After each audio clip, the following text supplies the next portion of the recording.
Hello everybody, welcome to Radio Mythoverse for January the 7th, 2020. It's cold outside but warm in here. I got some nice steaming hot coffee and 4 solid walls, so I can't really complain. Hey folks, I'm Dan. We have some things to talk about on this very chill and cool Tuesday evening. With me tonight is Brett, our head of community outreach, and Matt, our head writer. What's up?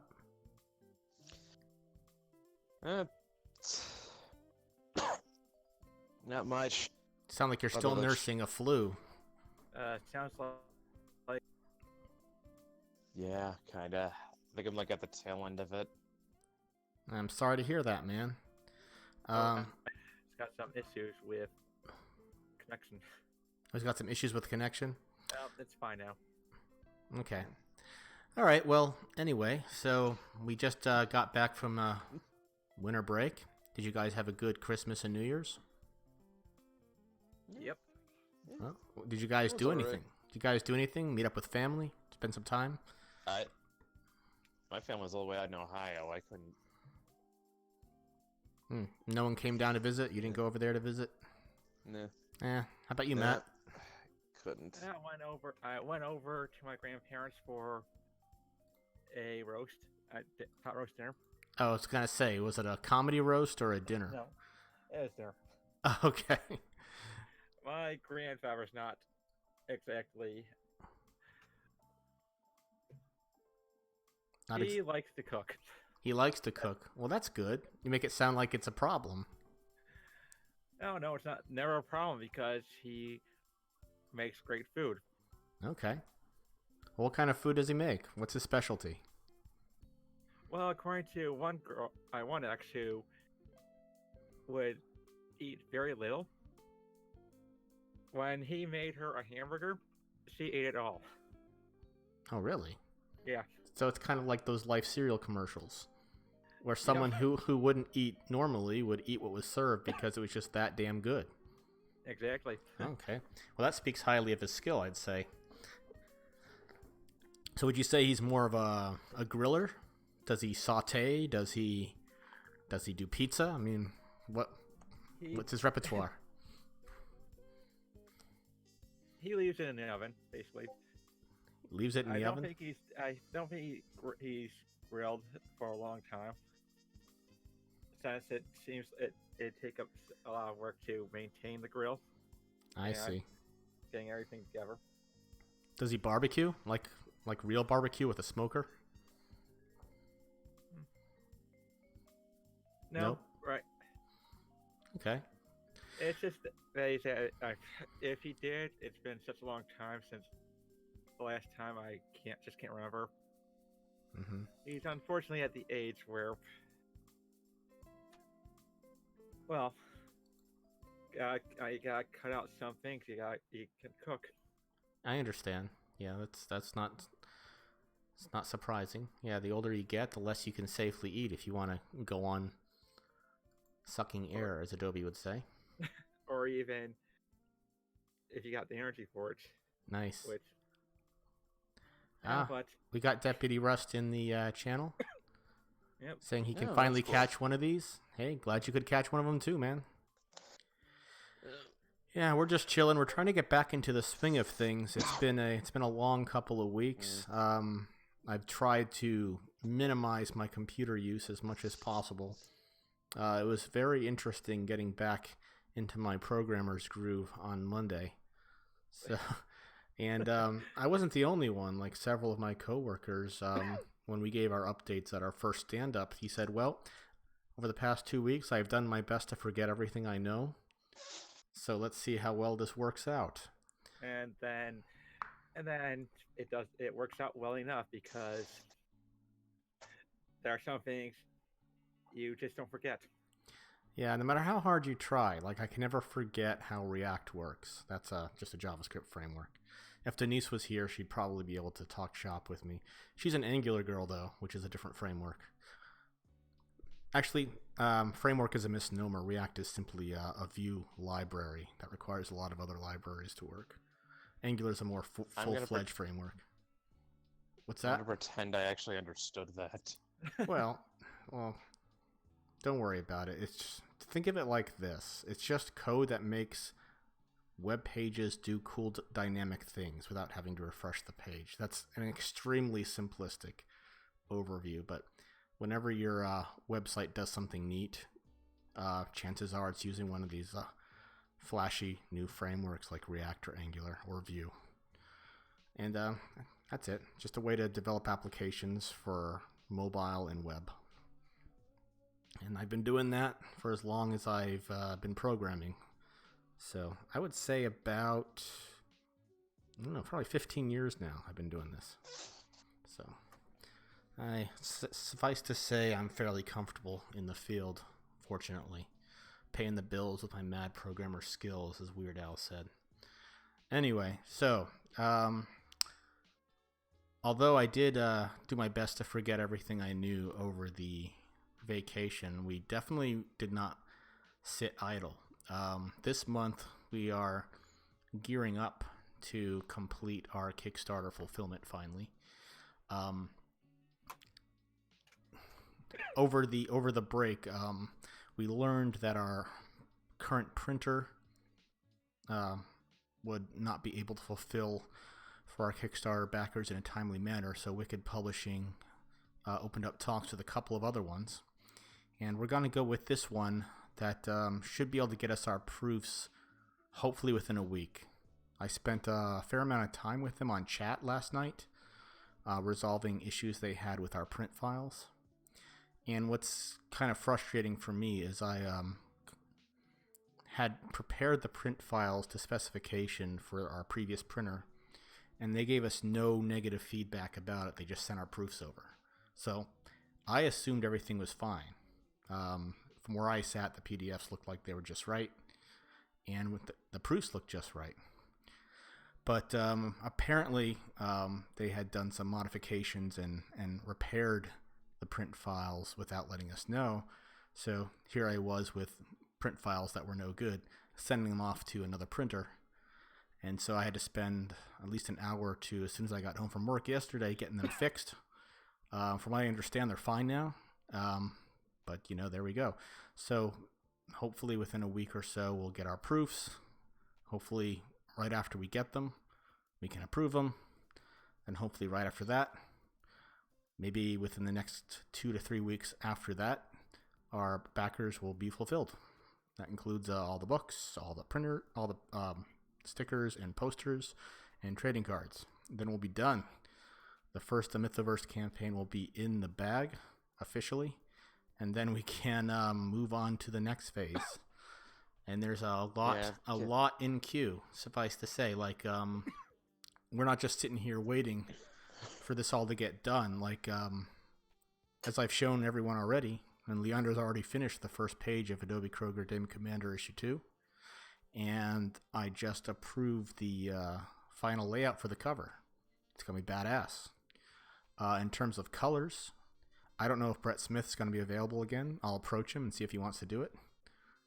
I would very much love to have him color it again because he's a great guy and he does amazing work. If he's too busy, then I got some backups. I really think Paulo Gomez does really good work with Leandro. I'm tempted to just let him have a go with the cover from the get-go. See how it turns out. Neostar just showed up. How you doing, XL Go? Glad to see you. I really liked how Paolo colored that John Wick wall scroll. Yeah, and he wasn't happy with it. He was not happy with it. He didn't even want to charge me for that. Wow. I'm not even joking. For real? Yeah. I said, "Are you kidding me?" like hell, I'm not going to pay you for this. I want to use this for merchandising and for a variant cover. And he said, "Oh, really? Oh, okay. In that case, yeah, go ahead. Here's my bill." But yeah, he basically said, "You don't have to pay me if you don't want to." So he wasn't happy with that, which leads me to believe it's not his best work. And well, everyone saw how damn awesome it looks. Here, let me actually bring that up real quick on the Mythomerch store. Okay, so you should be able to see it on the stream once it catches up. But this artwork here that's for sale on the mythomerch.com store is the coloring job that he was not happy enough with to charge me for. And it's currently available for purchase on Mythomerch on a wall scroll, on a mug, and a puzzle. So I think he would do a very good job coloring Adobe Kroger Dame Commander issue 2 cover. So we'll see. So I've gone on for a bit about Adobe Kroger. How's everything going on the Mythics and Changeling front, guys? Well, I've got the script done for issue 2. Working on for the first draft for issue 3. Mm-hmm. As well as figuring out how the 5th issue is going to play out. Oh yeah, we were discussing that in the Discord earlier today, and I think you had a pretty nifty idea. And look who's joining me. It's the almost 2-year-old. Come on up here and say hi. Say hi.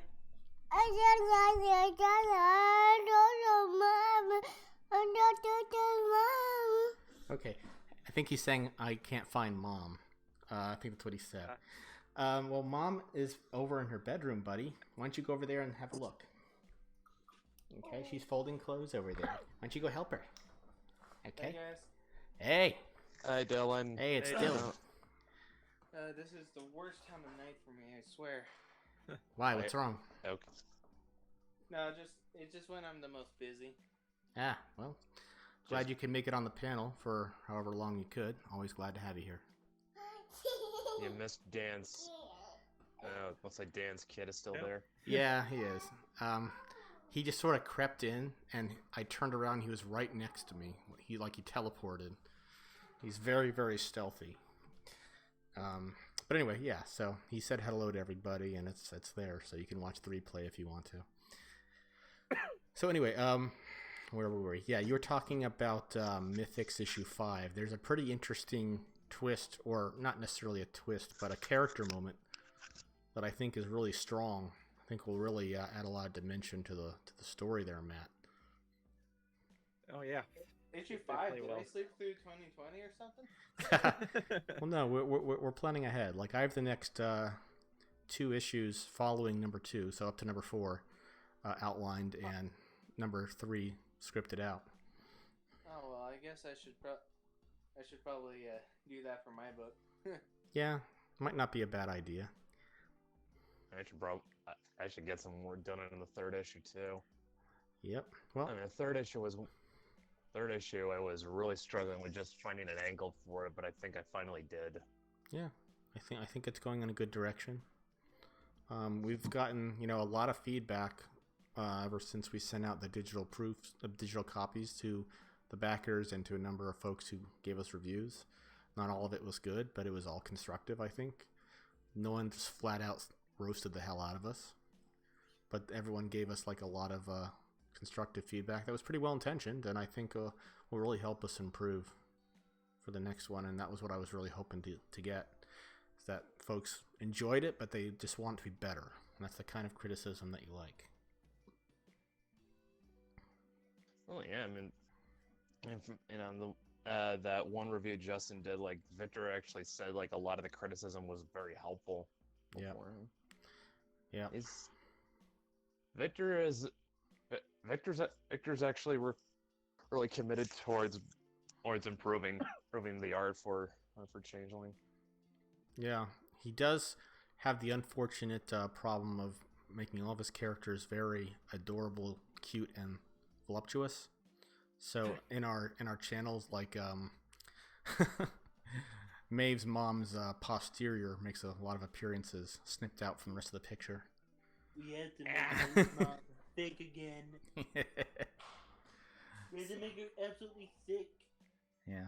We can't hold You know what? I'm guilty of that too, because I participated in the that meme where they tell you can't have a crush on a fictional character, and then you show pictures of the fictional character, and I just pasted 4 close-ups of Maeve's mom's breasts. So sorry about that, man. I'm adding fuel to the fire.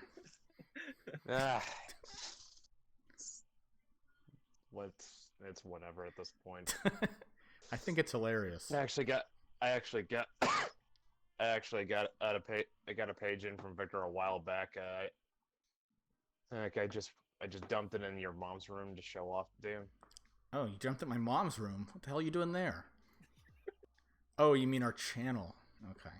Yeah, our admin channel is called Your Mom's Room. That's what it's always been for me all throughout my gaming years. The admin's channel was always called that. So we can say, everyone go to your mom's room. All right.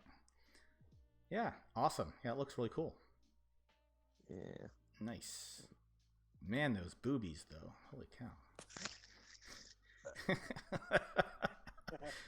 I mean, you can't deny it. They're like right in your face, man. They're right there. Anyway. Wait, who's are we talking about? Who do you think? Maeve's mom? Maeve's mom is pretty gorgeous. Yes, she absolutely is. I think that's become something of a meme among the Mythoverse right now. And the funniest part is it's a complete accident. Well, you know, that's how he draws women. They're all adorable with perky breasts, and they look very, very neotenous and very childlike, and that's fine. It's anime. That's what they do.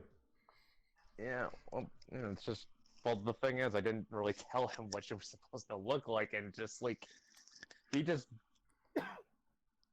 kind of did his own, he just kind of did what he did. I think one thing Victor can work on is probably the faces a little bit. Yeah, he'll get there as long as he just keeps drawing constantly. Neostar says, I'm still kind of crushing on Dr. Han. That's the therapist. Yeah, she's pretty cute too. I would like to introduce Mr. Han. So What was that? What was that? I don't know. So yeah, we're all working very You guys don't hard. get that reference? We're all working really hard on our books, even though we haven't yet quite fulfilled the last one. But we're moving forward, and in addition to that, once our Kickstarter is done fulfilling, we're going to move over into our next phase, which will include a lot of really cool plans for our Patreon and hopefully our Subscribe Arthur, Star. I have a plan. Arthur. All right. So, yeah, over the break, Lenore finished recording an hour and 10 minutes of audio. That's going to be made available for Patreon subscribers. We're going to have a little bit more details about that as the weeks go on. But we plan to launch the Patreon in February to give us enough time to wrap up the Kickstarter this month and get everyone taken care of. Once that's all closed, then we can, in good conscience, start moving forward with our next fundraising plans. The Patreon is part of it. Matt, you plan to launch your Kickstarter for Mythics Issue 2 in March, correct? Yep. Okay. Beginning or end of March? Say the end of March, just to give some breathing room for fulfillment of the first issue. Okay, hopefully it won't take that long. I mean, Yeah. once we approve our proofs, I got the backer kit information, and we just got to, say, hey, Wicked, here's all the information. Get them going. And we'll take care of them there, and hopefully they'll take care of our backers. Hopefully it won't take more than a couple of weeks. We'll see. We'll see. I'm crossing my fingers. I would love for it to be done before middle of February completely at the latest. But we'll see how that goes. So that's that. I mean, yeah, we got a lot going on. It's the beginning of the year, but we're still pretty much moving forward from last year without too much of a break. So speaking of without much of a break, has Dylan's streak been broken this week for the community shout out? No prize? Shit, I forgot. Shit, I We forgot. haven't reset the thing in like forever. Let me Oh, well, I haven't. No, yeah, he's right. I forgot. we can let it slide this week. It's our first time back from vacation. Everyone's still kind of readjusting. Not a big deal. I'll assume it's Dylan though. Nope. It's not? It still hasn't. Still hasn't been broken? Or still hasn't Nope. been Dylan? I'm still number one. Still number one? Okay. You should pull up that card. You should pull up your card again, Matt. You should pull up your card again, Dylan. Okie dokie. Neostar says, I have to showcase the Riserman ladies if I hope to compete with May's beautiful mom. Yeah, good luck. Good luck. Every time I see May's mom, I just have to post a box of Nestle Strawberry Quick. That is low. Well, it's That's it's the low. truth. She is a ginger, and she has copious amounts of milk. It's kind of the joke. Anyway, Yeah, that's I know. you, I you, know. you can make a storyline where she gets breast reduction surgery because she can't jog. It's such a pain in the ass. And then you can end all these jokes for good and ever. That sounds way too. It sounds way too goofy.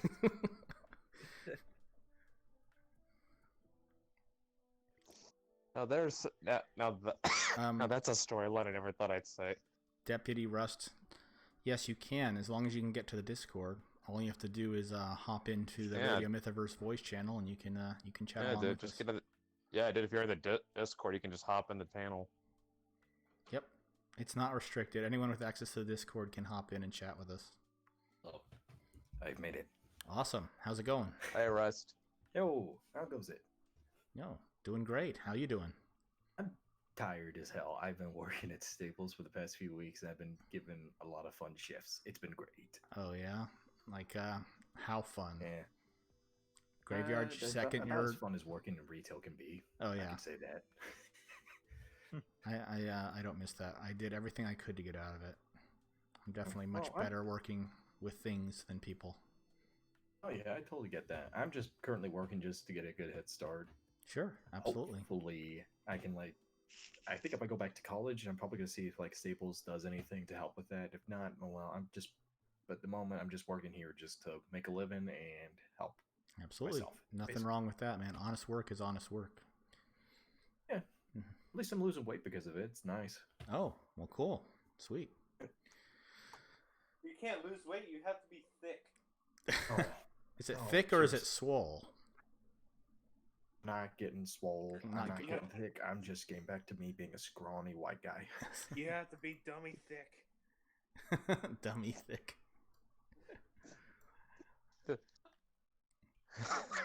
I can't help but feel like I can't help but feel like that. I feel like that's kind of making fun of Rust's art style a little bit. How is it making fun of my art style? It's about right. I guess it's not. No, I just want to say the words dummy thick. Colonel, I'm trying to sneak around. Thick, and the clamp of my ass cheeks keeps alerting the guards. Oh my god, dude. Dude, you are like the second guy I know who can do a spot on Solid Snake impression. Oh, okay. I gotta get my friend in here. Holy crap. Oh. How do I plug this? I want to get other people to watch the stream. No. Go ahead. Hey, go ahead. If you want to tweet it, go ahead, man. Neostar says he's still working as a custodian.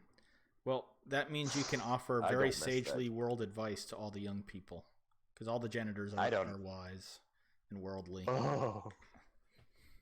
My ass, they are. I used to be a night porter at Burger King. I would not call myself fucking wise. So you were never the wise janitor? That would always just hang out in the background and notice everything and no. Okay. Seeing things. Are you telling me Hollywood lied to me? They most certainly did. Was not mayonnaise it left on that hamburger, no. Wasn't mayonnaise. Colonel, I'm trying to sneak around. Oh god. Yeah, I can't do it. Takes a little bit. I don't know how to properly say how to do it. I practice it so much, so it's just a natural thing. I can do the Donald Trump voice. I've been doing it for years. Ever since he got elected, he's... Who do you think you are supposed to be sound like me? That is not who I sound like, okay? This is how I sound like, okay? Listen, you are a disgrace. All Trump impersonators, okay? I can't handle it. What up, you racist? Oh my god. Not racist. I know. These impersonations, they must be evenly distributed. What's that Salem's Bernie voice?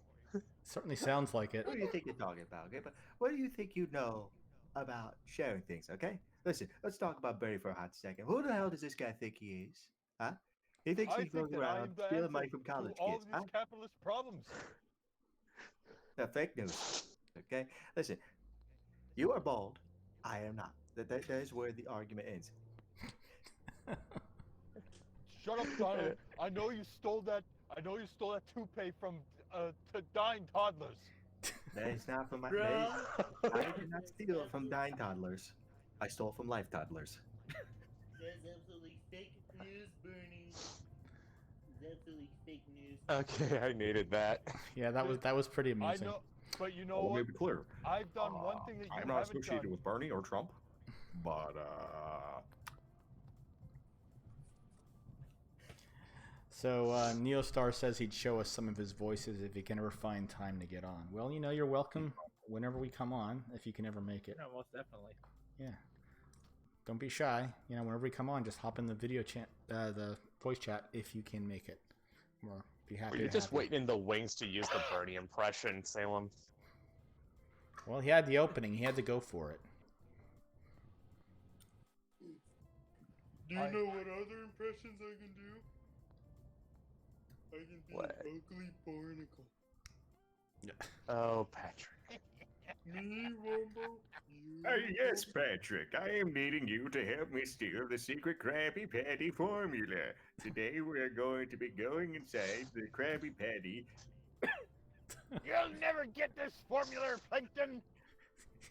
Yes, I will, Krabs. For you see, I have invested in a power through Patrick's star, and that is the fact that he is dummy thick. Oh, man. I'm dummy thick, huh? Damn, he's a thick boy. God damn, he's a thick boy. That's a thick ass boy. Damn, boy. I can't scream. I can't scream either because my throat. But yeah. I got baby downstairs. My nephew's downstairs, so I can't scream. I don't want to wake the baby. The inner mechanism That would be a of my mistake. mind, born in the- Dylan has a nephew.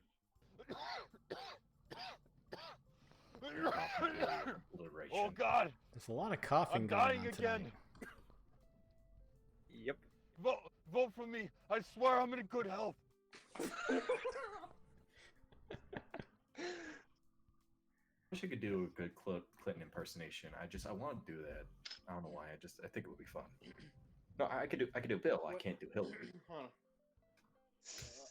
I Damn, did I'm not good right now. have sexual relations with that woman, Hold on. Monica Have some Lewinsky. water I can drink. I need some water before I do the Bill voice. Oh. Okay, well we wait on. I guess while we wait on Dylan to do his Bill voice, we should. Hold on. Yeah, I'm going to show off some artwork while we do that. Artwork from the community. So. She just want to play my little Bill. Hey Matt, where would you place Mythic number 2's progress at this point? Script's pretty much done, and all that needs to be done is a little bit more editing, and should be fine. Sweet. Coming, man. Everything's going up Changelink. I think I already set. Yeah, I think we already. Well, Dan already showed off the page.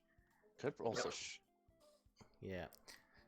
So I'm going to show off some community artwork here. Well, before we devolve any further into chaos. So here, this is Neostar's. This is his Riser Man. And what mode is this? Riser Man Geo. Okay. Yeah, I knew that was it. So this is yeah, I really wish you could come in here and talk about your hero. So because I can definitely describe what he looks like, but you would definitely be able to talk more in depth about him. So come in at your earliest convenience, and we'll talk all about your guy there. This looks like Dylan's artwork. What do you think? Huh? It's it's half Dylan's artwork.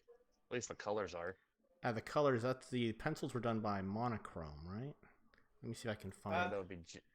Yeah, that would be John. Okay, yeah, here's the pencils right here. Are you showing the one of his character? Yes. Yeah, the fairy. Yeah, the one that John did the line work for and you colored it.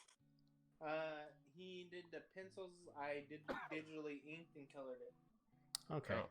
Let's look at some proper Dylan artwork then that he did all by himself. This is going to be fun. This is a cover to Roses in Blood, the prologue. Want to talk about this for a little bit, Dylan? Oh, yeah. So we were talking about how we had to come up with like a 5-page preview for Roses and Blood, or Mhm. I mean for our own comics. Sure. Yeah, we wanted to I make mean- an anthology. Oh well, not just that. Wasn't that like one of the things we had to do? Like Yes. Make a... Yeah. So I decided to make mine like a prologue for the main story, and it follows Helen's father. His name's Edward. Is that this dude right here on the cover? Yeah. Okay, tell us a little about him. Well, he's a paladin. Mm-hmm. During the Middle Ages, and it'll go into more about why a vampire targeted his family, Mm-hmm. and why the vampire turned his son, in which his son turned his sister Helen, the main character. Yeah.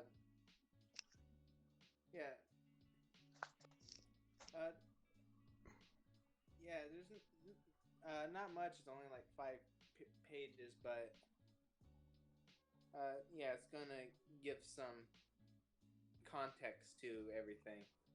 Nice. It's kind of, like just like establishing the characters in the setting to give you a nice jumping off point. Yeah. Cool. So I put up another drawing here, set of drawings here. This is, I believe, the Maeve in the Tournament arc series. Yeah. And a tournament arc. Yeah, we definitely have to have a tournament arc. We've already mentioned that paranormal fight clubs are canon in the Mythoverse, so this would seem to reflect that type of setting. And yeah, I can already say, spoiler alert, that Paranormal Fight Club features very heavily in the second Adobe Kroger novel, so I'll be describing them in great detail. Yeah. Shall be fun. It shall be very fun. It's just something I doodled when I was when I had like Yu Yu Hakusho on in the background. You can see the influence. Yeah, I can hop onto like any episode of Yu Yu Hakusho and I like know what's going on because I've seen like every episode like 5 times. Mm-hmm. Yeah. I can't confirm whether or not Changeling will go down this direction. You need to make Maeve a badass. Kind of goes against her character, but we could see. You just make her a badass by outsmarting people. Yeah, there That's you nice.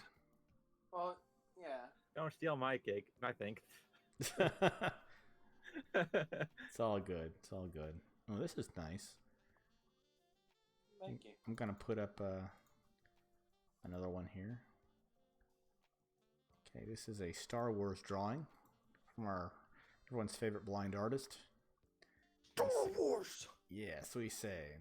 He captioned it, long story short to this drawing, I finished it and realized the red glow was on the hair of the character, so I'd improvise by drawing in a stormtrooper helmet and make it look like a reflection. Okay, I'm not sure I see what he's talking about there, but I think it looks fine. Does that look like Ezra from Star Wars Rebels? It kind of looks like him. Yeah, I think that's who it is. I could be wrong. We have no way of confirming this right now. This is like that one character from the Lego series that they did, like that was supposed to be between episodes 5 and 6. But then again, I don't know how canon that is or any of the Lego episodes are. Not theory, I think. Yeah, as far as I'm concerned, Disney trilogy, It is not my canon. Hashtag not my canon. It doesn't even make Shit. sense. I mean, I can't even understand what was supposed to be happening for that entire Well, trilogy. episode 7 wasn't a bad start. I mean, yeah, it was a kind of a ripoff of episode 4, but like I was like, okay, I can get down with this. I wish Finn was the main protagonist. That was probably the best way to go about this trilogy, in my opinion. If he had been, I would have been with the series. John Boyega Because is a fantastic actor. He is a really good actor, and he really sold the journey of the character Finn from the traumatized stormtrooper to the guy who stood up to Kylo Ren, even though he's not a Force user, which was probably the most unique moment in Star Wars where a non-Force That user. moment was so freaking cool. It was so good. I was like, yeah, this is him. He's the hero. Then all of a sudden, Rey yoinks the lightsaber away. I'm like, what? Oh, stop it. And even then, I was kind of like, okay, I'm fine. I'm ready to see where we're going with this. In episode 8, I was Abrams like, was thinking about. what Yeah. did that say? You see that I was with the movie at that point when he was standing there in the forest, igniting the lightsaber, and you see the blue reflecting off of his face, and he's like, "Okay, I'm about to die, but I'm going to go down swinging." It's like, yeah, that was freaking great, and I really wished it would have ended like if I were the one in charge of writing that part, I would have had Han Solo's death scene occur in that scene. Where Kylo Ren bumps into all of them after they plant the charges and are trying to bolt back to the Falcon. He cuts them off, and they all fight him. He kicks all their asses, and Han delays him long enough, sacrifices himself, dies, and everyone gets away. That would have been great. That would have been a satisfying ending for me. Episode 8, when the trailers came out, I was actually interested to see what was happening because I thought when Luke was saying it was time for the Jedi to end, I thought, oh, are we finally going to get the Gray Jedi? But it turned, no, we didn't get any. Yeah. He just And slammed then- shut all the story threads and gave. Man, like, this is the most incoherent trilogy I've ever seen. Like, the prequels are better than this. I mean, like, the prequels have some bad stuff, don't get me wrong. But the prequels had a consistent plan, and you could tell where the story was going and what it was about. But this trilogy, it's so obvious that they had no idea what they were doing. You had Ryan and Abrams basically going back and forth on each other's ideas. It was just a mess. Yeah, I mean, Well, that was that's the the thing. weirdest way to present the second act of a trilogy. I mean, basically everything was concluded by the end of the second film. It wrapped up the trilogy before the third movie even came out. Right. And so, And then the third movie was like, oh boy, it's Palpatine. Hey, can anyone hear me? yeah, I can hear you. Yeah, we can hear you, Okay. Matt. It's like, oh boy, it's Palpatine. He was behind it the whole time. He actually wasn't, but Johnson killed Snoke, so what the hell do we do now? Okay. Palpatine's behind it all. Palpatine's behind it all. I would be against that again because, like, Palpatine could potentially, come back from the dead again, but like at the same time, I would have rather just seen like Snoke be like this new guy trying to form a new dark side, and Luke trying to form the Gray Jedi or new Jedi Order or something similar to the light side. Sure. That would have been Basically, cool new too. Stuff being made. That would have been cool too. It would have Neostar given the Knights says, of Ren purpose. yeah, they were like, oh, we forgot about these guys. Crap, what do we make them do? But they're the posse. I guess. Kylo Ren. I guess let's just put them there so Kylo Ren can beat them up. All right, let's see. Neostar says, frankly, the Lego cartoons are the only consistently good Disney Star Wars. I don't know, everyone seems to like Mandalorian. Well, Mandalorian I isn't think- Disney Star Wars, really. It's like old Star Wars, where they were taking other genres and like just I think putting Lego Star Wars in Star it. Wars came out before.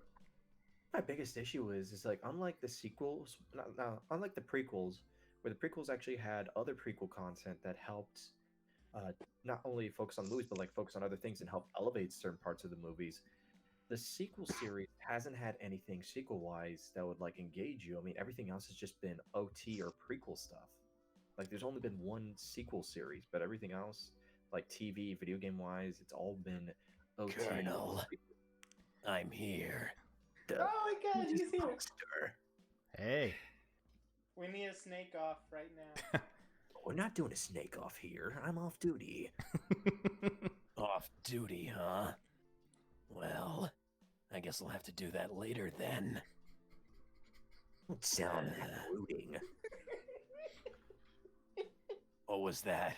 I couldn't hear you over Actually the do a sound of how deep impersonation. my voice is. That's not how I sound. If you actually listen to my voice, you know I have more emotions than just sounding all brooding. You have more emotions than just brooding? Yes, I do. I have emotional depth. You have emotional depth? Snake! Snake! Snake! That way. You Okay. you don't. They're carrying 5.56ers and pineapples. Oh, Mantis. Xander EXE says, prequels gave us a look into the Clone Wars. All that awesomeness off of a throwaway line. Nothing the sequels produced has an equivalent to that. Yeah. Yeah, that's right. No, no, it does not. The closest thing, like, like at the very any of the new Star Wars films have, like Rogue One and Solo are both based off of just throwaway lines. It's like, But Solo, okay.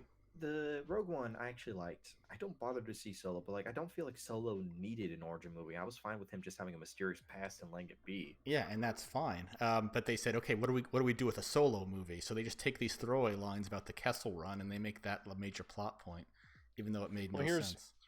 Here's the thing, though. They didn't just take throwaway lines about the Kessel Run. They took throwaway lines about the Kessel Run that had already been adapted into a much better trilogy.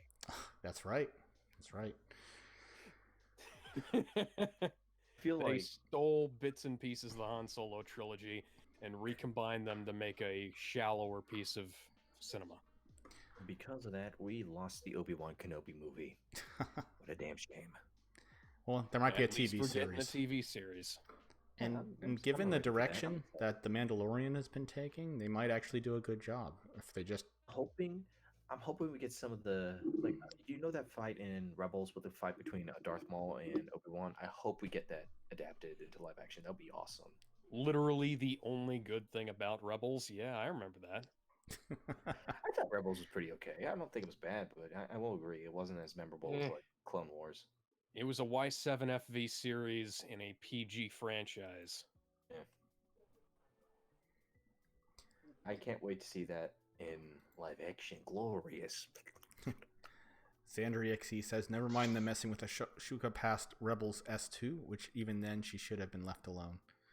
Yeah. I mean, when they just dropped her at the end of Rise of Skywalker? I haven't seen it. I've heard all about it. I'm not giving them my money. You can barely hear her. I kind of heard her, and I heard Kanan. I don't even think Ezra was even in there. I just heard Ahsoka and Kanan. How much of that is a blink and you miss it moment? Especially if you haven't even seen those series. Like, I mean, you recognize Anakin, you recognize Mace Windu, but you don't recognize Ahsoka or Kanan if you haven't read those things.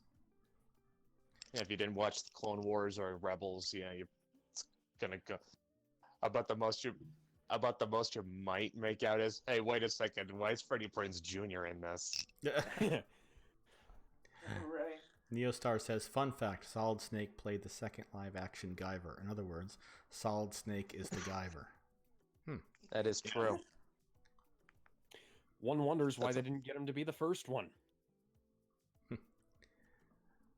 Xander goes on to say, Rebels legit could have been better if Kanan was the main focus. Ezra was meh, but if he had Finn levels of potential to be a great lead on his own.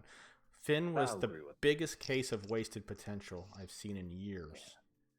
Seriously. I mean, I was so behind him by the end of The Force Awakens. And then they just knock him out, and then he becomes comic relief.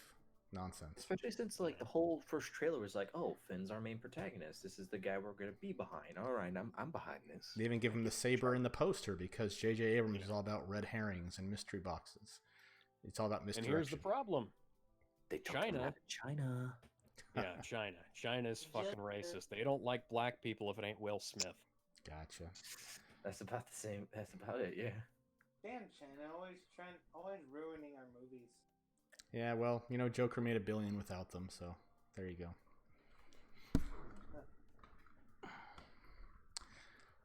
Anyway, so... Yeah, you would think Star Wars would be just fine without freaking China, but no. Disney Land China. I'm gonna look up the box office totals here for China for various Star Wars movies throughout the year. Oh, let's just pick a random one. Episode 4. Well, they're not good anyways because They really got better it wasn't comparison. allowed until recent time. Yeah. Yeah, that's. I'm pretty sure you couldn't legally show Western films in Oh. China at that point. Oh, original release is only domestic. 1982 re-release. Let's try that. Oh, that's just domestic. 1997. Okay. Oh, China's not on the list. I think Star actually a Wars better May the Fourth comparison might Marathon. be. Oh, Was it look at prequels that. released in China's not China? on that list either. And it's hang on, let me I gotta get the numbers right on this one. While you're doing that, We're catching on. China did not get a Star Wars movie until Episode 7. Star Wars Episode 4, fourth highest grossing movie of all time, adjusted for inflation, without China. I think adjusted it made over $3 billion, right? $3.049 billion. Yeah, that's insane. Damn.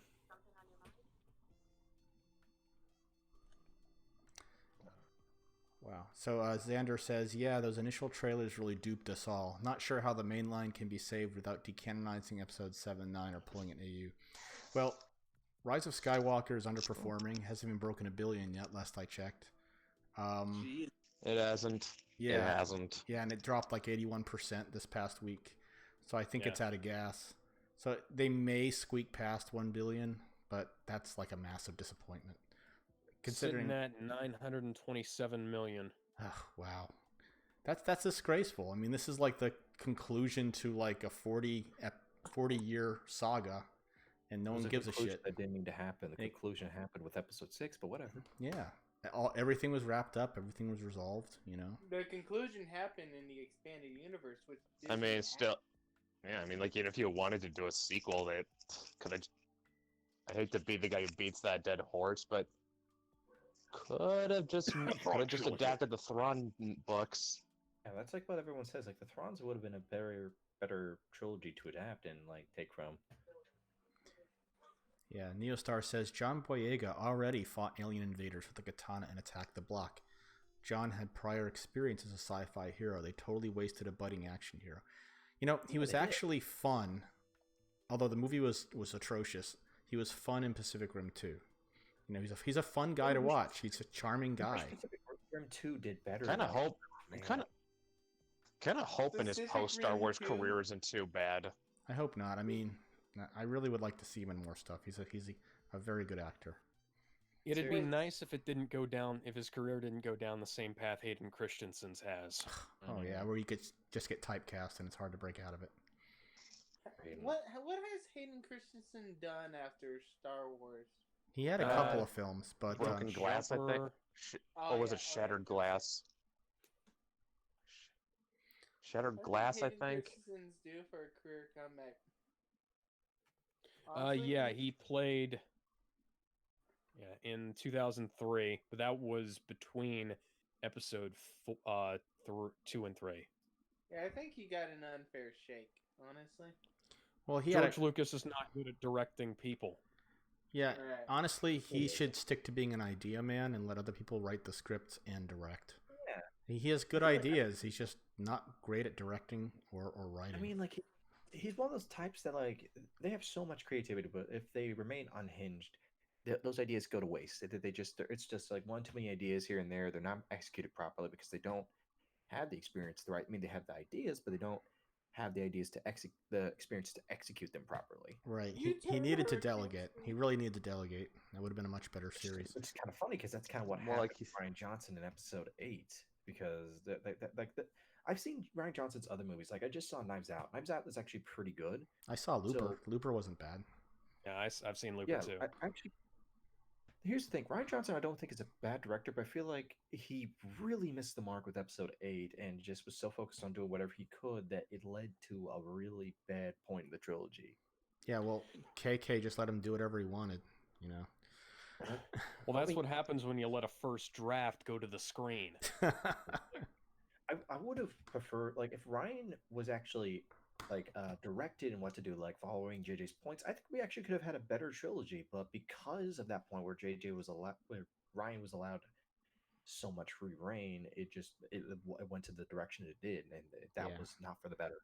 Yeah, it really should have been run like the MCU, where there was a buck stops here guy that said, you have latitude within this film, but it has to begin here and end here. But everything else is all you.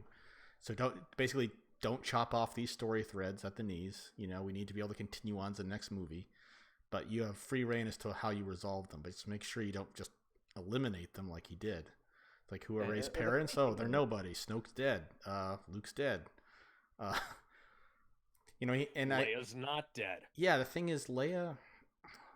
Although that wasn't his fault. That was Kathleen Kennedy's fault. I was surprised to hear that, but then I was like, oh, that actually makes kind of sense. Because I feel like even Ryan wouldn't go that far. No. But, the thing is, Carrie Fisher passed away, and the movie was like a year away from being released. So yeah, and he could have... time to fix that. Yeah, they could have said, oh, we'll just have to change it so, Leia dies when she's blown out of the ship, because she really doesn't do anything after that. And then other fixes along the way, like with Luke. Yeah, maybe, and just have Luke not die. All you have to do is, cut it right before he vanishes. If Leia didn't die and they just ended with the scene where Kylo's reaching out his hand to Rey, I wouldn't have been as mad as I am. Like, it actually would have been a very interesting way to end that movie, and then we could go into the next one with Luke actually coming back to being Luke and dealing with more of like what happens with the aftermath of that. But no, we had a fourth act in an already 3-act movie. Right. Yeah. Because at that point, Kylo... Hey, Xander just subscribed. Thank you. At that point, Kylo Ren would have murdered both of his parents. So, like, how the hell could you possibly redeem it? That would be a hell of a cliffhanger. You know something. I actually, in Mauler's Discord, myself and a few other people came up with an idea of how you could have made Ben's turn to the dark side Luke's fault, and also not make Luke a complete fuck up. What was the idea? Well, the idea was basically Luke senses this dark presence, and it's making him more and more paranoid. And then he feels it at its strongest in Ben's hut. And then he bursts in thinking somebody's about to try and kill his nephew, And then he busts in, lightsaber drawn, and Ben is like, Luke, what the fuck? And I feel like it would have been better. He draws his own lightsaber in self-defense, and he's like thinking... And granted, it would have been kind of one of those stupid misunderstanding plots, but at the same time, it's more realistic than Luke Skywalker wanting to kill his fucking nephew in cold blood. Like, what the hell was that? I mean, he refused to kill his father. He refused to kill his father, who had already massacred billions of people and wiped out the Jedi, and he still tried to redeem him. It just doesn't make any sense. It's nonsense. It's stupid. That's what happens when you just, like you said, give someone free reign and ignore all the previous characterization. And subverting expectations isn't always the best idea. Yep, Neo Star. It subverted your expectations, therefore it's good, right? Because it subverted what you were thinking. It's surprised I fucking called every single plot point in that movie from the moment the lightsaber got thrown over his shoulder. I even called that when it lingered on him too fucking long. Rian Johnson is terrible at plot twists. Yeah, and that whole scene where it's like, where Kylo kills Snoke. I mean, it's like, oh, I wonder if he's actually going to kill Rey. Yeah, come on. That wasn't telegraphed to hell and back. Yeah, seriously. No, when I saw Force Awakens, when it came out, I was like so excited to see where like everything would go, because I was a teenager, and then when they did that thing with The Last Jedi, it's just like, huh?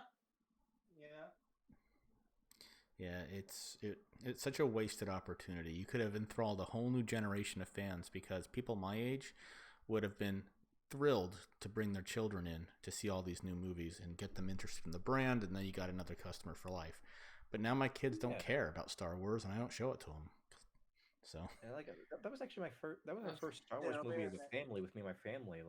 Because me and my sisters, we just watched the original movies and prequels on DVD growing up. My mom and dad have always seen the movies going to theaters, but this is like the first episode 7 was like the first Star Wars movie we all saw together, and we had a good time with it. But then after that, it was absolutely bad. It was just, man. They ruined a great opportunity. Yeah, it didn't have any artistic foundation. It was all like contemporary sociological stuff. And like I showed my daughter, at the time she was 6 or 7, I showed her A New Hope. cold, and I didn't tell her anything about it. It was just she was experiencing it for the first time, and to see her sit there and say at the end, "I hope Ben wins," was just so amazing, because she was so into it. She's like, "Come on, Ben, you can beat him." And she was just as surprised as I was when Ben got cut down, and she was like, "What happened? Is he dead?" "No," and she was all sad, and so she was into it, and they could have had another lifelong fan, but she had no interest in seeing these new movies. They were boring to her. So Yeah, if I have kids, I'm not even gonna mention the sequel trilogy. But I'm okay. I would be okay with showing them the prequels, because I'm actually pretty okay with the prequels. I've always kind of liked the prequels, honestly. That's the same. Episode 3 was like honestly one of my favorite movies of the series. Episode Yeah. 3, yeah. Here's what I'm gonna do if my kids ask me anything about that. Daddy, what comes after episode 6? Well, son, you gotta read the Truce of Pecora now. You got to read the Thrawn series. And then here's the Thrawn trilogy, written by Timothy Zahn. nice. Son, But there's what the about these Mandalorian. other movies? Watch that. Watch Rogue One, but that's it. Awesome. So it's coming up on hour 2, so I'm just going to boot up a game while you guys talk. Maybe we should. Okay, maybe if I have kids, I should. Do you think it'd be okay if I showed them 1, 2, 3, Rogue One, 4, 5, 6, maybe? I'd say go release order first, and then chronological for rewatches. That's what I do. Oh, Or yeah, that's what I did. Yeah, that's what I did when I showed my nephew Star Wars. Yeah, because I had episode 4, 5, and 6 on the THX VHS tapes, and then I had 1 and 2 on VHS. Then I got 3 from the library, and we watched all those. And that was how I saw Star Wars growing up. Right. Nice. Hey, Matt, you there? Matt is muted. Yeah, I'm muted. Just getting some work done. Oh, guess what I named my character in Outer World? What? In the Outer World video game, guess what I named my character? Althea? Maisie McKinnon. Oh, wow. Been a while.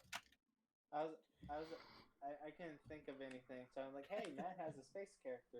The funny thing is, I've tried being the character a ginger in the Outer Worlds, but she turned out looking black, so I don't know if it's because of the color of the lighting in the game at the time, or if it's because she's a ginger. It's fine, guys. I'm gonna be heading off though. All right. All right. Thanks for coming on. Thanks for coming on, Rust. All right. Maybe I Later, can Russ. again soon. Yeah. In the end, there can be only one. It's not the end of this. Hey, Russ, before you knock off, do you want to plug anything? He already left. Hey, Snake. Oh, no. Hey, Snake, tell me about the tragedy of Darth Plagueis the Wise. It's not a story you'd hear from a Jedi. Anyway, Whoever so heard of the tragedy of Dark Plagueis the Wise? Oh, I assume not. It's not a story the Jedi would tell you. Oh shit. Neostar says, "What was a child supposed to enjoy about the sequel trilogy anyway?" Yeah, I don't know either. I don't know. The Lego sets. Yeah, the Lego sets were fine. I guess the Also, the Porgs, Star but Wars. the Porgs didn't really stick around very long at all. Like that died pretty quickly. Speaking of the Lego sets, I have here right with me a First Order snow speeder thing that never actually appeared in Episode 9. Oh wow! Just like the Sith Troopers were barely there, from what I understand. I actually just watched The Last Jedi with Rift Tricks. Rift Tricks makes everything better. Yeah. It is a concept invented by the Jedi. Xander says, as flawed as the prequels are, they and their supplementary material did its job, illustrate Anakin's origin and his tragic fall. Yeah, the prequel trilogy had a point. The point was to tell Anakin's story. I don't know what the point of the sequel trilogy was. Yeah. It was The OT is Luke's story. The PT is Anakin's story. Obi-Wan's story, yeah. Well, Well- Anakin and Obi-Wan's story. It's an ensemble tale. And then the ST is... It can't be Rey's story because Rey is a complete non-entity in Episode 8, except for one little scene that could have been cut. Can't be Finn's story because he gets fucking sidelined in both the last two movies. Can't be Poe's story because he's really not important in the first movie. And it can't be Ben's story because He fucking dies at the end. So then it has to. So then, about the only person who's got anything resembling an arc is Kylo Ren. I Yeah, have to Ben- say that Ben is saying still the that's only not- character. I just have to say that's not accurate to say that it's not Ben's storyline just because he dies, because Well, there's there other are plenty of reasons. stories where the protagonist dies at the end. But like the problem is, it wasn't focused on Ben. You really didn't get a whole. I mean, Ben had an arc, yes, but it wasn't his focus, and it honestly could have been a good story. Like, how cool would it have been to actually have the start of the story be about a Sith turning Jedi instead? Because like that would have been like a very interesting reverse of like the prequels, where it was just like the story of a Jedi turning Sith. Star Wars: The Old Republic already did that. Yeah, true. Well, True. And they did it much But I'm better. talking about like a movie perspective, you know. But whatever. From what I've read about what George Lucas wanted, he wanted to do something that explored more of the Force. The midichlorian, the people who ate on the midichlorians. Well, and a microscopic alien world, which he referred to as the Wills. Yeah, That's So right, those yeah. creatures had The Wills was like the next layer up from the midichlorians. It's like what the midichlorians link us to was the Wills. they were also the ones who documented history, according to Lucas. Kind of honestly sounds like it would have gotten really weird. Okay. I mean, I think there have been would ones have been we weird, got. but it would have been all right. Okay, who wants to do a reading of that scene? I'll be Palpatine, but I'll be Donald Trump or something. Did you ever hear I the think we've tragedy? had enough of Trump. Did you ever hear the tragedy Yeah. of Darth I'm gonna Plagueis extra. the Wise? Hold on, you know what? I actually want to do the Darth Plagueis the Wise story. Hold on, I want to find it because I can't remember off the top of my head. You want me to send it to you? Please, just send it on Discord. While you're doing that, Xander says the point of the sequel was to help Disney stop paying royalties. Yes, that's why the stormtroopers look ever so subtly different. Oh wait, I found it. I found it. Xander Right. also says Kylo could have actually succeeded where Cadus failed, become one with the Jedi, become a Jedi who can tap into the dark side and not have been corrupted. Yeah. Yeah, but they kind of already did that. His name was Star Killer. And then they deleted him. Wait, okay, somebody read Palpatine and I'll read Anakin as I'll be Palpatine. I found it. Okay. Oh, come on. I wanted to be Palpatine. I'll be Anakin. You and I'll left. I'll do it. Back though. Okay, for this mission we have Maeve, Althea, Reese, and Lenore. So Maeve could very well be shot by Lenore again. Lenore, don't shoot Maeve. I'll do my best. I'll do my best. What do you guys Did you ever hear the tragedy of Darth Plagueis the Wise? No. Story Darth Plagueis was a Dark Lord of the Sith, so powerful and so wise that he could use the Force to influence the midichlorians to create life. He had such nod to the dark side, he could even keep the ones he cared about from dying. He could actually save people from death? Dark side, of course, is a pathway to many abilities some consider to be unnatural. What happened to him? Became so powerful, the only thing he was afraid of was losing his power, which eventually, of course, he did. Unfortunately, he taught his apprentice everything he knew. Then his apprentice killed him in his sleep. Ironic. He could save others from death, but not him. Is it possible to learn his power? From a Jedi. Also, End scene. I was gonna order... And then Disney took that scene and made a whole fucking movie out of it. He's a concept by the Jedi.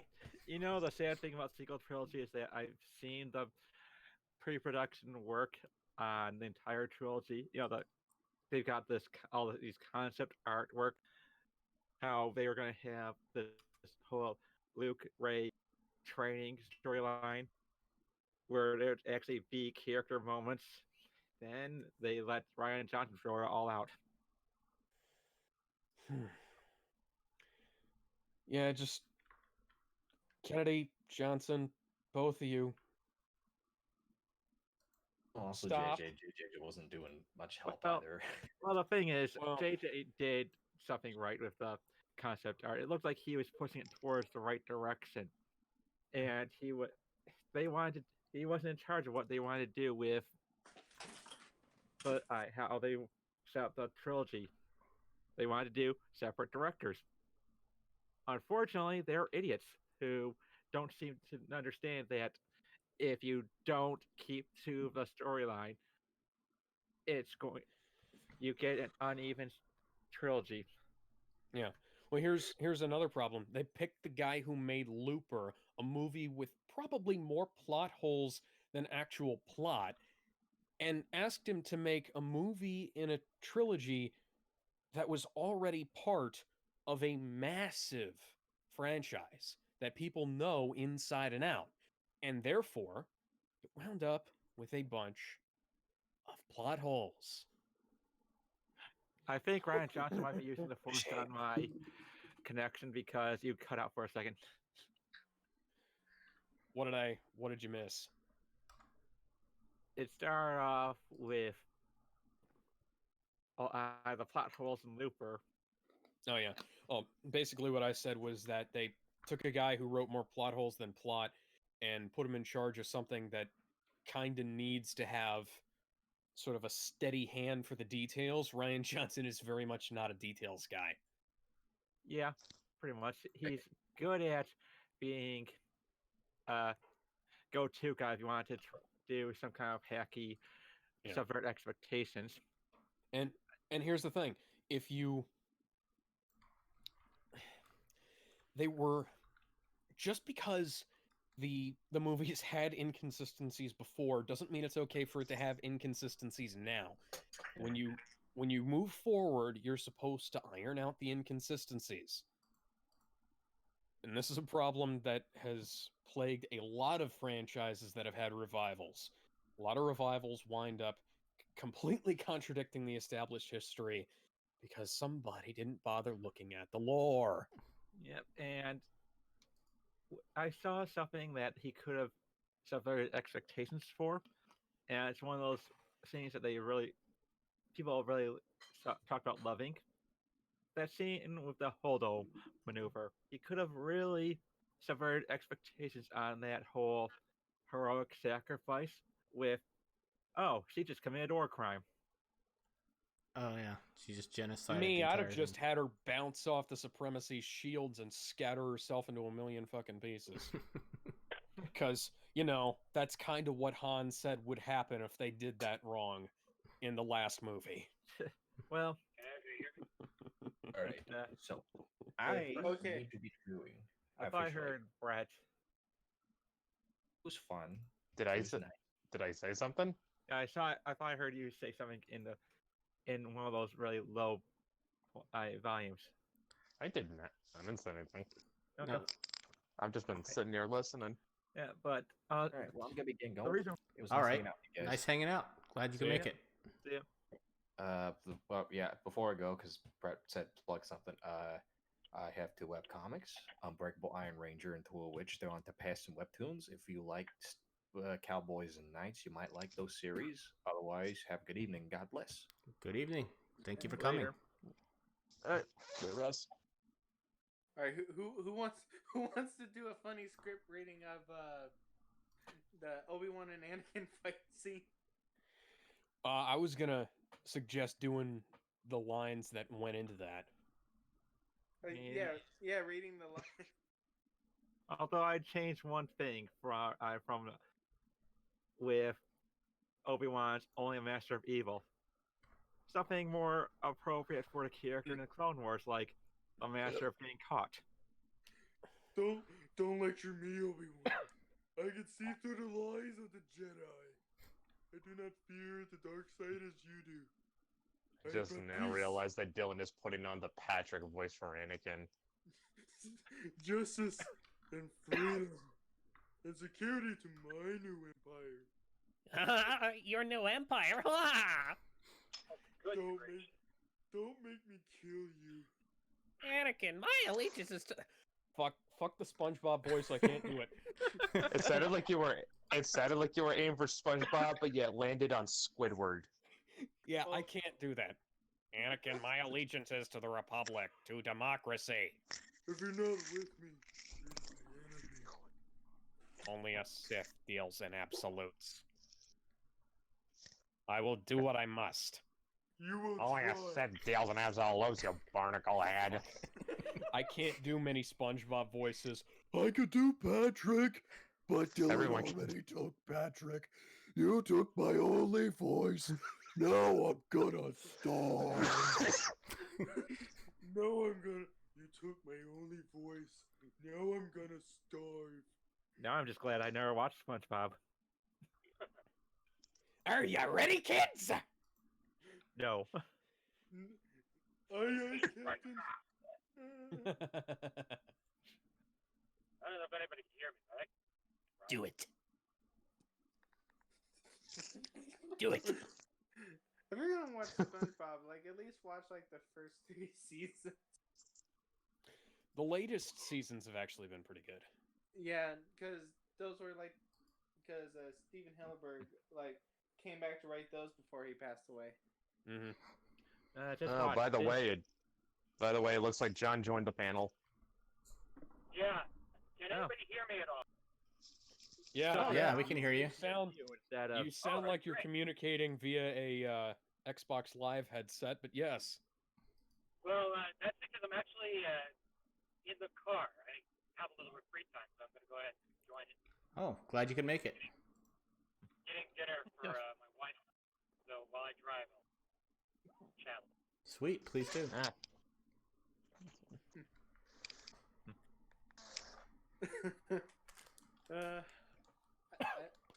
I love just the prequels. They're so cheesy, but they're so fun.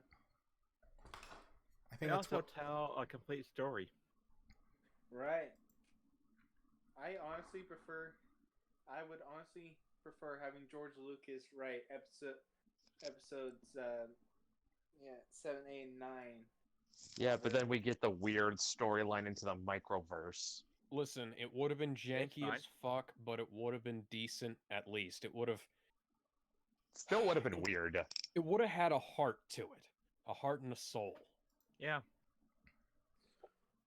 I mean, everyone talks about how soulless the actors were acting in the sequel trilogy and the prequel trilogy, but at least you'll have some genuinely good moments. At least the prequels were memorable because they were so weird. Yeah. Yeah, Why do you think there's memes about them? Yeah, exactly. And to be honest, you could probably see at the point where Anakin was told about how Padme was pregnant, you saw more emotion running through him during that moment, than you've seen in the entire sequel trilogy. Especially from Ray. Ray, oh my god. Like she just has like the same okay, maybe like, you know, there are other moments, but most of the time she has that same weird expression she has. Daisy Ridley and John Boyega were underused. Oh yeah. Literally everybody involved got fucking shafted. Mm-hmm. And at least we'll get to see Oscar Isaac as Duke Leto in Dune. Oh yeah. The prequel trilogy is a pathway to some memes some consider to be unnatural. Colonel, the prequel trilogy is a path to memes some would consider unnatural. So, Hi guys, sorry I'm late. Hey, Alabaster. Oh, hey, Albaster. Hey, Dylan's Alabaster. late too. Hello there. It's all right. We're just playing a little XCOM 2 with the Mythoverse crew, and no one died so far. Lenore about to hasn't say, killed like, anyone. No, Yeah. Lenore did not kill Maeve yet. Although Maeve came close. She took a hit. She had 1 health left at the end of the mission. But it was not Lenore. Oh, that's a It was a very pleasant surprise. yeah. Alright, so let's see how long I can keep the OG crew They alive. just released some artwork for the Dune comic. Oh, yeah? Oh. Yeah. Yeah, that's character right. They're sheets- giving it another. They're trying for another go at an adaptation for Dune. Yeah. That's a very difficult story to adapt because the novel is so bloody dense. There's so much going on. Well- Every frame has so much going on. Well, they're doing it right this time. They're going to make it more than one movies. Just So needs, what are they? just needs to be a series. Make it a mini series. Oh, yeah. Sci-fi did it well, but They did it. it just There was some didn't- questionable. There was some questionable acting, and the special effects were. Let's face it, those special effects have not aged well. Well, they just released some artwork for the Dune comic, showcasing Paul Atreides, Duke Leto, and Lady Jessica, and they look. I think this is gonna be a good comic. Well, that's good. As long as they don't adapt any of the Brian Herbert novels. Well, they're adapting later on the first of the prequel novels. Oh.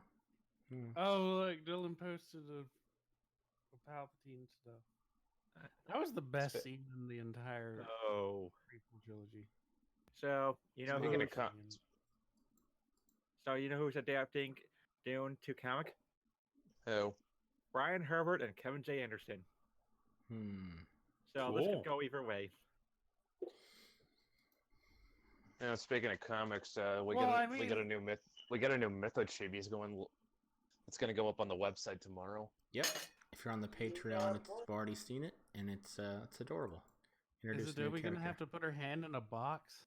She has to put her hand in a box, yes, and she must not remove it on pain of Here is death. the Mind Killer.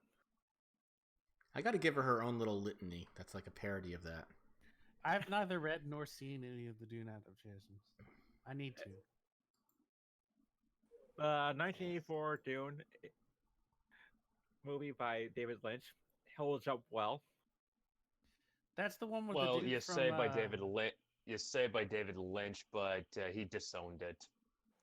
That was the one with. Oh, yeah. Oh, what's look, his I name? got Regina in guy the who squad played- now. Cool. Yes. The guy who played.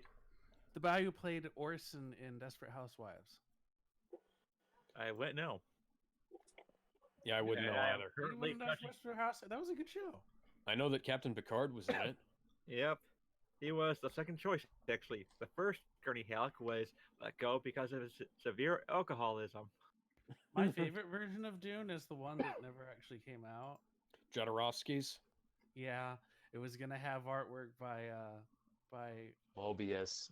Well, a number of famous artists. well, not just Mobius, but H.R. Geiger also, Mm-hmm. and then the Emperor was gonna be played by my favorite artist, Salvador Salvador Dali. Dali, yeah. And I don't like his art more than some other artists, but him as him as like a person, I just adore him. he's just one of those magnetic personalities. He really is. Yeah. Well, fun Charismatic, fact, eccentric. Jodorowsky's Dune, because it didn't get made, that helped get Alien made. Yep. Interesting. Yeah. And actually, some of the concepts that Geiger I worked on for Dune made it into Prometheus. There's another thing. Do you want to before they got handed off to Lynch, they were trying to get Ridley Scott to work on Dune, but Oh man. then his brother died during production, and he had to leave the project, and Oh, we that's got how we Blade got Runner? Blade Runner. Well, he didn't know whether or not he wanted to spend the next 3 years of his life working on Dune. Yeah, that's the weird thing about Dune. They had David Lynch shoot, what was it, like 6 5 plus hours. hours of a movie, and then said, no, we want it to be 2 movies. Then said, no, we want it to be 1 movie, and they had to do like reshoots and re-edits, and then it came out as the, generally speaking, kind of mess that it became. It's not a bad movie, but come on. Well, and like I said, the experience was so bad that Lynch just disowned it, and he refers to it as his studio film, said the way a chef would say McNugget. yeah, because Kinda like- they most movies- interfered so much. Most movies, they'll, well, maybe not most, but a lot of movies will have probably a good 7 or so hours of content, and then they'll say, okay, what are we keeping and what do we get rid of? Like, what's the story in here that we can, in editing make? Well, that kind of depends, because It does depend. a lot of it could certainly be alternate takes, alternate shots, and things like that. Yeah, but I mean, sometimes it's like, well, this might be something we can keep, it might not be, but so that we don't have to unpack everything and then do reshoots, let's just do it now. Well, I mean, like in one case, there was like the original cut of RoboCop was so violent and disturbing that the NBA was going to give it an X rating, and so that's why they added in all the insert scenes of all the news footage and shit to sort of like tone it down. Oh wow. Oh, yeah, I think I heard you say something about that once. Oh yeah, like all the social satire and stuff that's in RoboCop was Oh, that scene where they put the heart up to the camera?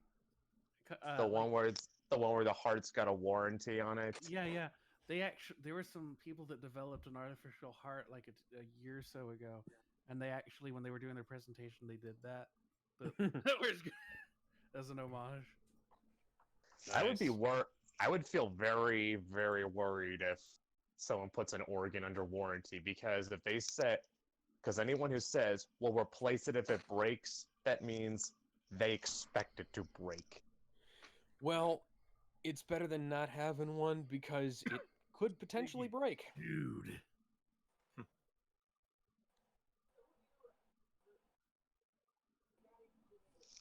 We're not talking like talking like your car's engine or some shit. We're talking like a heart. I understand that. Well, I mean, if an airplane's engines just die in midair, then that's the same result.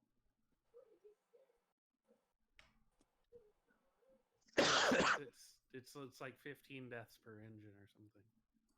Point is, if you're putting an organ under warranty, that's making me nervous. Well, that's just them confirming that there is a possibility, because there will always be a possibility. I mean, your own brain could have an aneurysm at any moment. Mm-hmm. Right. If somebody made that brain, they'd have to have a warranty or some notice of like there's a possibility this could fail, otherwise they get sued. I mean, more so if you've got a genetic predisposition towards aneurysms.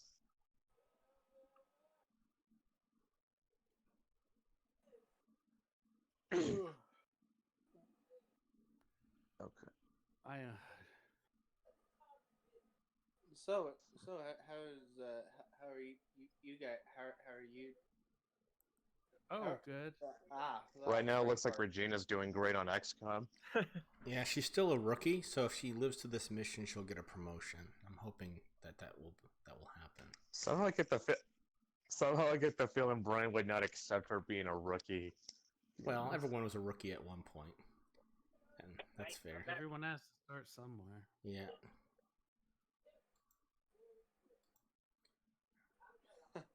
Yeah, it's her first mission in the game, so. Yeah, I played XCOM. It's pretty cool. Yeah, I love XCOM.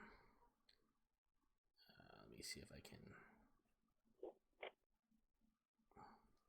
The thing I've heard about XCOM is that it's notoriously difficult. Yeah, XCOM 2 in particular was brutal. A lot of time missions in XCOM 2, right? Yeah. And that actually plays in well with the theme, because the idea is that XCOM is driven underground and you're essentially a resistance movement. And if you don't finish the missions fast enough, reinforcements keep showing up, and your landing craft gets driven away by patrols. Yeah. I've never played. Lenore just nailed someone. Pretty cool. Let's see. That was a very good ambush. All right. Let's see if Regina can get in there and take out the mission objective.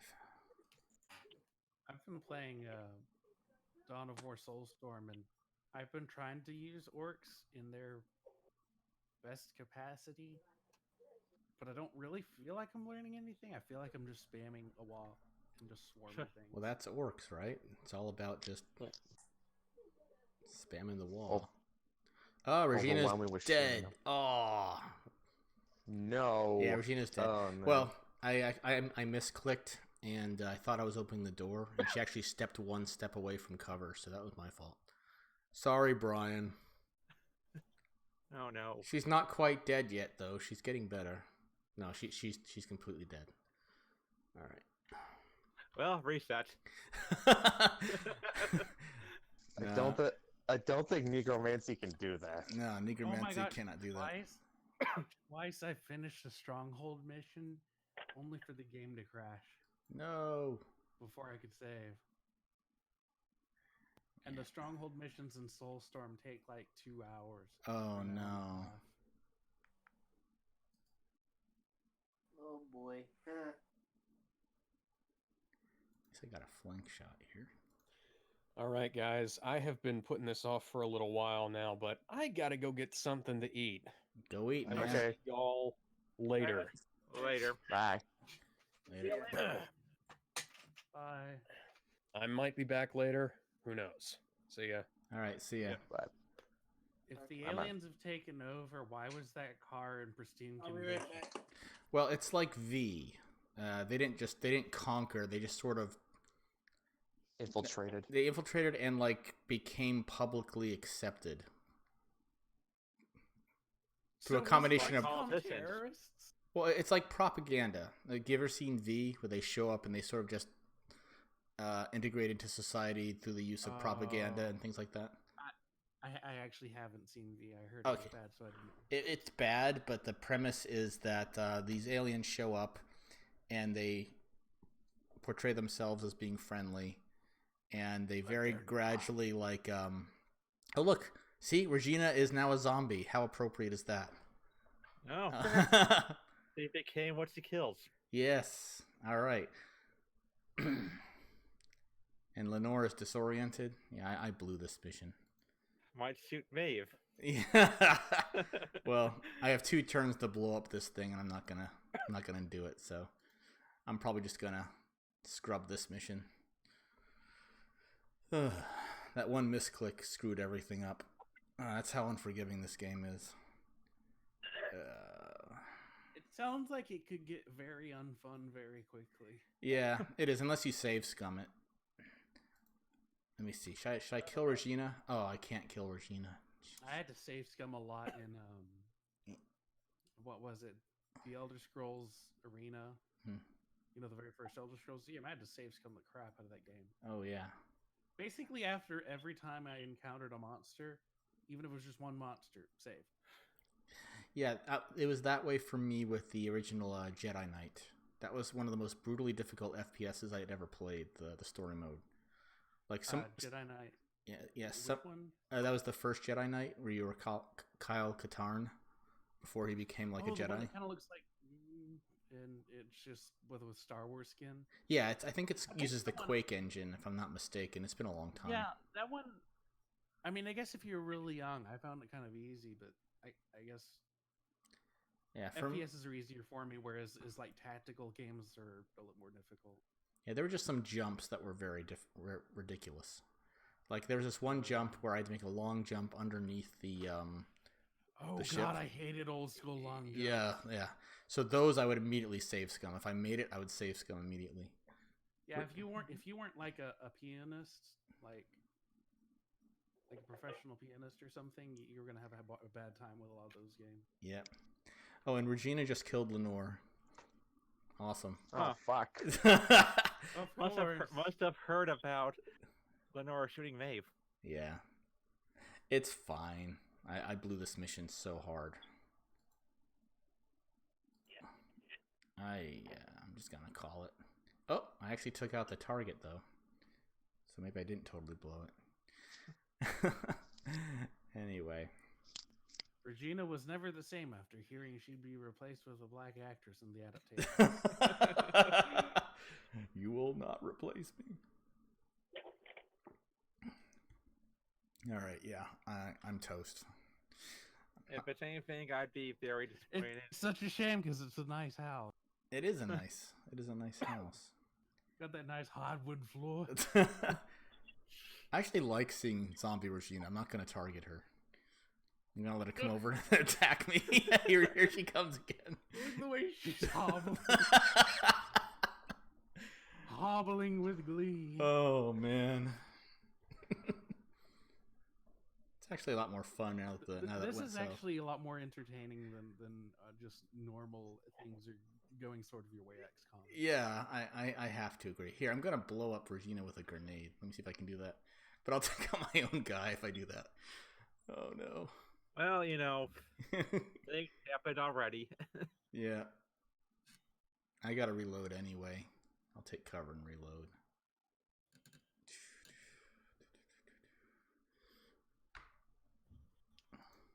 Oh man, speaking of cover, have you ever played Warhammer 40,000 Space Marine? Yeah. I did play that, yes. The You can't take cover. You can't take cover in that game. Yeah, well, that's the weird thing. Like the only way I can describe it to people is like, well, it's like Gears of War without the cover system, and that game revolves around a cover system. So they're like, what? And I'm like, no, trust me. But the developer said, and I quote, "Cover is for pussies." Well, that's Doom for you right there. If you take cover, they'll eventually just overwhelm you. You just got to get in there and tear them to pieces. That's where you get your ammo and your health. Same thing in Space Marine. You recover health by doing melee finishes on enemy. Hey guys, I'm home. I didn't understand what he said. Did anyone else catch that? I'm home. I'm gonna go. Okay. Catch y'all later. All right, man. Take care. Right, cool. All right, bye, John. All right, see ya. Later.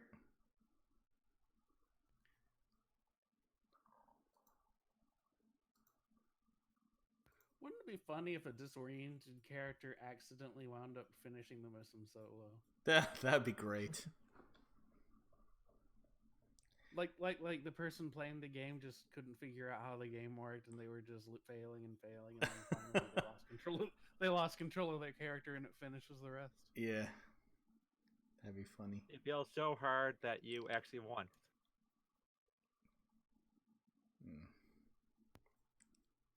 That's me right now. Isn't that what Team Rocket tries to do occasionally? Yeah, they fail upwards. Yeah.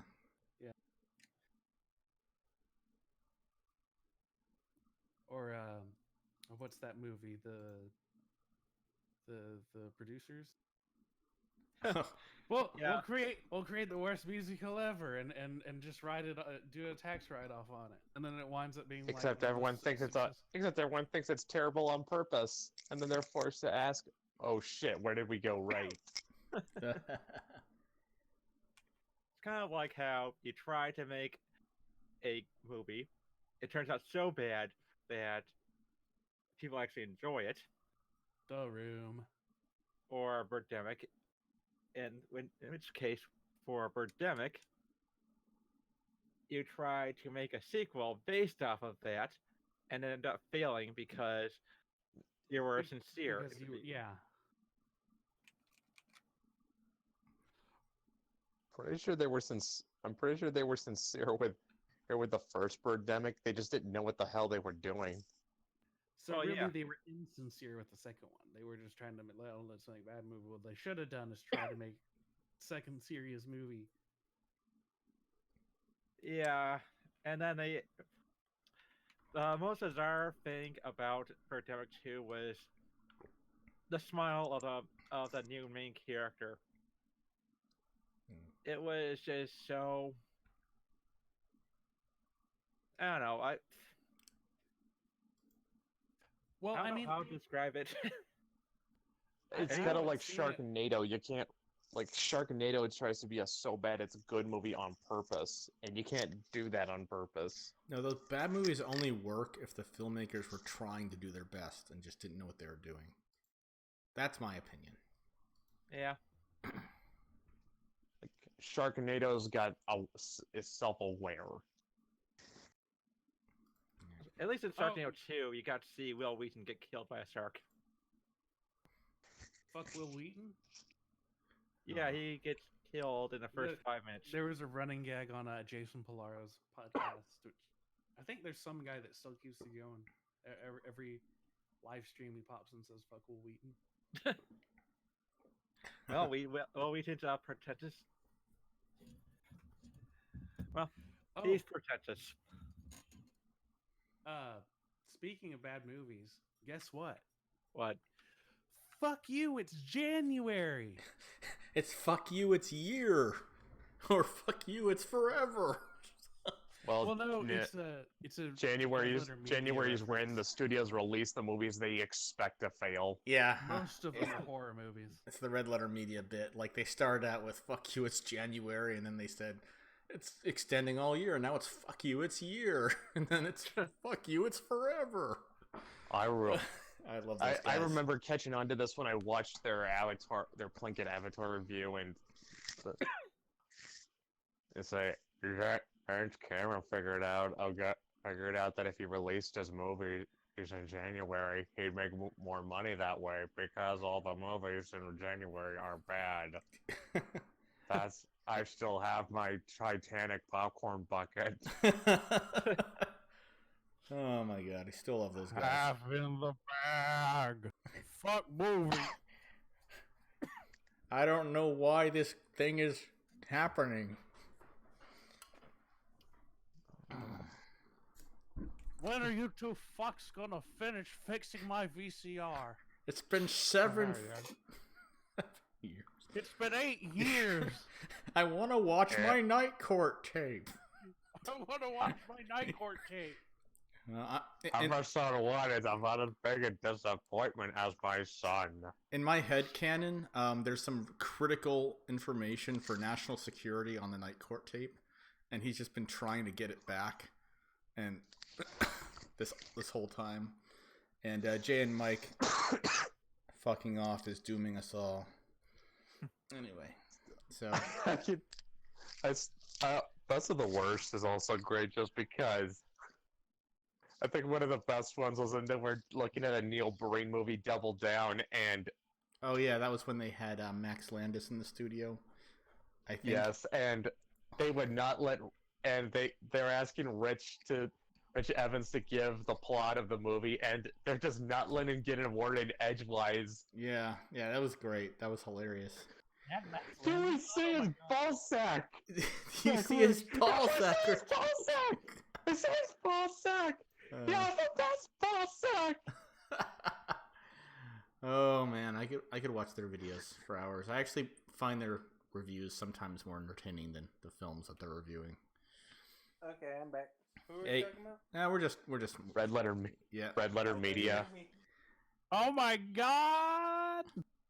I think my favorite is when he does the pratfall and he does the "ow fuck." What is that, Mike or? It's Mike, but they all do it. I just love listening to Rich's laugh. Yeah, that is proof that God loves us. My favorite comment is somebody said, "I want them to make a Rich Evans doll that laughs when I squeeze it." Squeeze it where? In its chest, tummy. I don't know. You know, like a child hugs their doll. You hug it and it laughs. All right, I had to shut the game down because the 1-year-old's waking up and my wife is gonna need some help. So I'm gonna have to cut the stream short, guys. But you guys can go ahead and continue talking in voice channel. I'm just gonna turn off the stream. All right, guys. Thank you everyone for watching. Thanks everyone for chatting. We'll be here next week. Stay tuned on the Mythoverse Twitter and our Twitters. We're going to be announcing some cool stuff in the next coming weeks when we get our print proofs back. And Kickstarter backers, your stuff's coming. And stay tuned for our Patreon. We got some cool stuff on the way. All right, talk to you guys next week.